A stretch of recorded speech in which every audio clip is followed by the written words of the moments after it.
To navigate airport security efficiently, it's essential to understand how TSA Precheck works.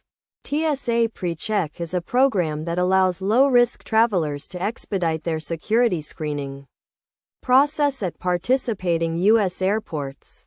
First, to be eligible for TSA Precheck, you must apply online and provide required documents and a fee. Once your application is approved, you will be assigned a known traveler number, which you must provide when booking your flight.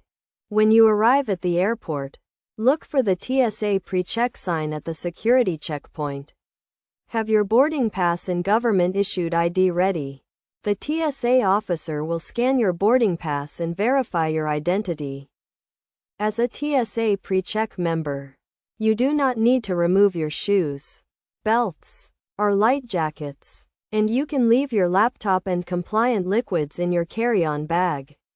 This streamlined process allows you to move quickly through security.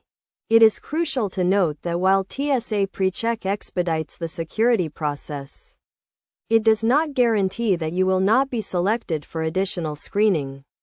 However, the program is designed to minimize wait times and make your travel experience more convenient. To get the most out of TSA Precheck, make sure to book your flight with a participating airline and enter your known traveler number in your flight reservation. Check with your airline for any specific requirements or restrictions. By following these steps and understanding how TSA Precheck works, you can enjoy a faster and more efficient airport security experience, making your travels less stressful and more enjoyable.